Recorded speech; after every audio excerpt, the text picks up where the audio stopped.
Hello my dear aspirants जो prepare कर रहे हैं गवर्नमेंट एग्जाम की, उनके लिए डेली करंट अफेयर्स में 9 और 10 दिसंबर का करंट अफेयर्स लेकर के प्रेजेंट हैं। First question is what is the capital of Syria. Syria की कैपिटल क्या है? London, Damascus and Ouagadougou, Ouagadougou and Dhaka. तो इसका राइट आंसर है दमास्कस, यानी दमिश्क कहा जाता है हिंदी में, इन इंग्लिश में दमास्कस सीरिया की राज कैपिटल है। और लंदन है इंग्लैंड की, और ओगा डोगू है ये बुर्किना फासो की, एंड ढाका है बांग्लादेश की। तो सीरिया की राजधानी, सीरिया रिसेंटली अभी है 8 दिसंबर को वहां पर विद्रोहियों ने कब्जा कर लिया देश पर, देश की राजधानी दमास्कस पर। और वहां के जो राष्ट्रपति थे बशर अल असद ने रूस की राजधानी मॉस्को में जाकर के उन्होंने अजाइलम लिया, शरण लिया है। रूस ग्रांटेड अजाइलम टू हिम।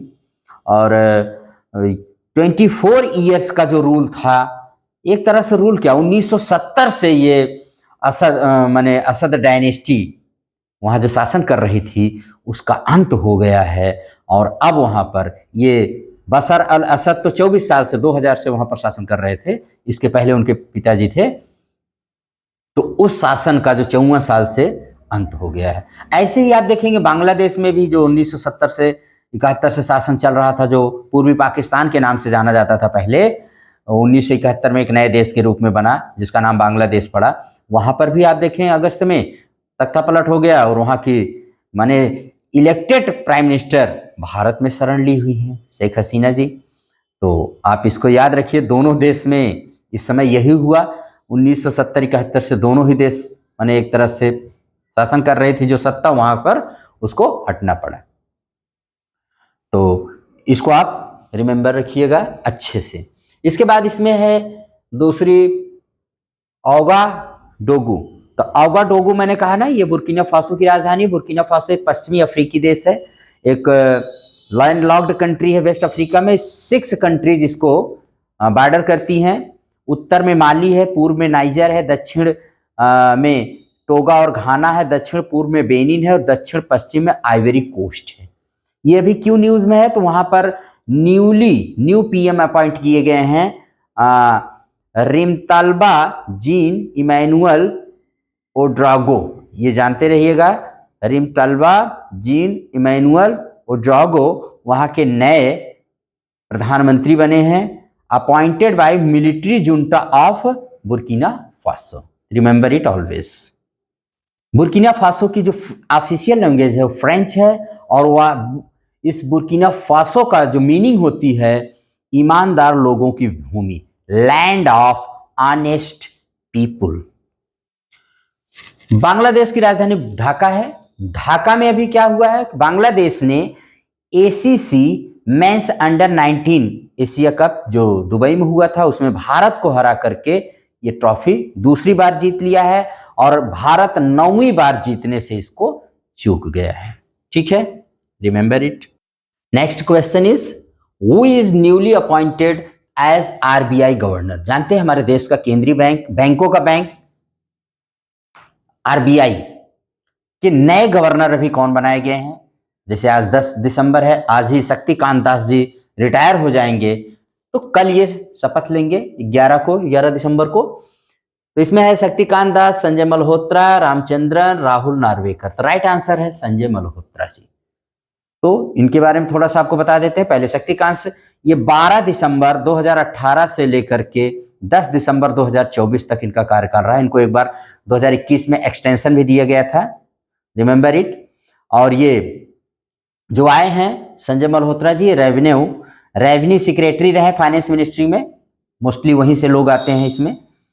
तो रेवेन्यू सेक्रेटरी हैं, वित्त विभाग में थे, और ये 26वें आरबीआई गवर्नर हैं। याद रखिएगा 26th आरबीआई गवर्नर हैं ये, और 11 दिसंबर 2024 को ये पदभार ग्रहण करेंगे। इनके सामने सबसे बड़ी समस्या है जो सुस्त अर्थव्यवस्था है भारत की, उसमें कैसे ये जान फूकें, इनके लिए यही एक चैलेंज है। शक्तिकांत दास जी ने नोटबंदी व जीएसटी व कोरोना काल में बहुत ही अहम भूमिका निभाई थी। He played a very important role during all this period. और यूएस ग्लोबल फाइनेंस मैगजीन ने इनको 2 बार सर्वश्रेष्ठ केंद्रीय बैंकर घोषित किया था। वेरी इंपॉर्टेंट है, इसको भी जानते रहिएगा। ओके। और आरबीआई की स्थापना 1 अप्रैल 1935 को, इसका पहले मुख्यालय कोलकाता में था, अब इसका हेडक्वार्टर जो है वो मुंबई में है। नेक्स्ट इसमें एक नाम है रामचंद्रन, इनका ये अभी हाल ही में गुजर गए हैं। ये पुदुचेरी के पूर्व मुख्यमंत्री और वहां विधानसभा के अध्यक्ष भी रहे हैं। तो इनको आप रिमेंबर रखिएगा। 1980 से 1983 तक ये वहां के सीएम रहे, फिर 1990 से 1991 तक, और 2001 से 2006 तक ये विधानसभा अध्यक्ष भी रहे पुदुचेरी में। तो रिमेंबर इट ऑलवेज, ठीक है। नेक्स्ट नेम है राहुल नार्वेकर। राहुल नार्वेकर महाराष्ट्र विधानसभा के निर्विरोध विधानसभा अध्यक्ष चुने गए हैं। Remember it. नेक्स्ट क्वेश्चन है where is Lonar lake situated. Lonar lake कहाँ है? मध्य प्रदेश, उत्तर प्रदेश और मध्य प्रदेश, छत्तीसगढ़। तो आप जानते रहिए महाराष्ट्र में। महाराष्ट्र में लोनार झील है। कहां पर? बुल्ढाना डिस्ट्रिक्ट है, वहीं पर है। और ये बताते हैं उल्कापिंड से, मेटियोराइट से ये बनी हुई झील है। बीच में एक बार ये अपना कलर भी पानी का चेंज कर रही थी, तो जानते रहिए। ये न्यूज में क्यों है? Recently in the news. Why? ये न्यूज में इसलिए है, ये खारे पानी की एक सैलाइन या लेगून लेक है। न्यूज में इसलिए रही है कि महाराष्ट्र गवर्नमेंट ने इसको प्रपोजल भेजा है यूनेस्को वर्ल्ड हेरिटेज साइट घोषित करने के लिए। मैंने उसको लिस्ट में डालने के लिए, यूनेस्को वर्ल्ड हेरिटेज साइट में इसको डालने के लिए प्रपोज किया है महाराष्ट्र गवर्नमेंट ने। Remember it. नेक्स्ट क्वेश्चन है who inaugurated rising Rajasthan global investment summit 2024। इसमें है देखिए नरेंद्र मोदी जी, जितेंद्र प्रसाद, अमित शाह, नन। इसका राइट आंसर है हमारे प्रधानमंत्री मोदी जी ने इसको अभी इनॉग्रेट किया है। कहां पर? जयपुर में। और जयपुर में ही उन्होंने राजस्थान ग्लोबल बिजनेस एक्सपो का भी उद्घाटन किया है। तो इसको बहुत अच्छा जानते रहिए कि ये वहां के डेवलपमेंट के लिए बहुत जरूरी है, ठीक है। और दूसरी बात, उन्होंने बीमा सखी योजना को भी टू एम्पावर वीमेन माने इकोनॉमिकली, ये इसका उद्घाटन उन्होंने कहाँ किया है? तो इसका उद्घाटन उन्होंने किया है हरियाणा के पानीपत में। याद रखिएगा, बीमा सखी स्कीम या योजना का पानीपत। आप पानीपत में अभी बीमा सखी योजना की जो LIC की योजना है, और इसमें LIC के बारे में जानिए। LIC जो होती है मिनिस्ट्री ऑफ फाइनेंस के अंतर्गत आती है और पूरी गवर्नमेंट माने कंपनी है। इसका हेडक्वार्टर मुंबई में है। इसकी स्थापना 1 सितंबर 1956 को की गई है। इसका स्लोगन है योग क्षेमम वहाम्यहम, यानी आपका कल्याण हमारी जिम्मेदारी है। Your welfare is our responsibility. उसी की योजना है जिसमें महिलाओं को, जो 18 से 70 साल की महिलाएं इसको ज्वाइन कर सकते हैं एज ए LIC एजेंट, और उनको पहले साल 7,000, अगले साल 6,000 और तीसरे साल 5,000, इस तरह से इसमें स्कीम में उनको दिया जाएगा। और अगर वो प्रोग्रेस करते हैं तो उनको और भी इसमें दिया जाएगा। तो बीमा सखी योजना। अब पानीपत में ही मोदी जी ने 22 जनवरी 2015 को देश की गिरती लिंगानुपात को, माने जो हमारा डिक्रीजिंग सेक्स रेशियो है, उसके लिए 22 जनवरी 2015 को बेटी बचाओ बेटी पढ़ाओ कैंपेन की भी शुरुआत किया था। और आज उसका गुड रिजल्ट ये है कि जो SRB 2014-15 में 918 था, आज वो 930 हो गया 2023-24 में।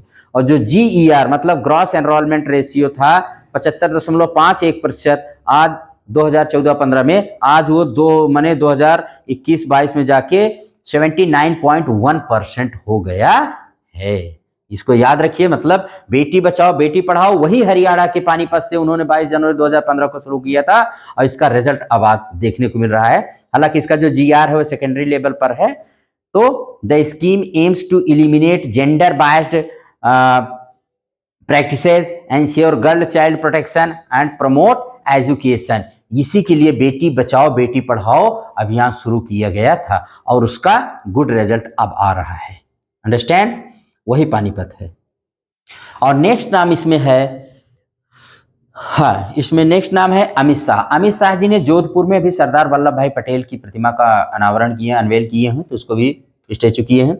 उसके बाद है जितिन प्रसाद। जितिन प्रसाद जी ने, जो यूनियन मिनिस्टर हैं, इन्होंने अभी IIGF माने इंडियन इंटरनेट गवर्नेंस फोरम के चौथे संस्करण का उद्घाटन किया, जिसकी थीम है innovating internet governance. Innovating internet governance, और इसकी स्थापना IIGF की 2021 में की गई थी, और ये इसका चौथा संस्करण है। इसका 2021, 22, 23 और 2024 में चौथा संस्करण है। वेन्यू कहाँ? भारत मंडपम में किया इन्होंने। IIGF को UNIGF UN internet governance forum के तर्ज पर शुरू किया गया है। IIGF का मकसद इंटरनेट से जुड़ी चुनौतियों और जो इसमें जोखिम है उनको सॉल्व करना है। And today's last question is, when is world human rights day या international human rights day is celebrated? 10 December, 9 December, 4 October, 1 December. तो राइट आंसर है 10 दिसंबर। 10 दिसंबर को हर साल क्या मनाया जाता है? वर्ल्ड ह्यूमन राइट्स डे मनाया जाता है।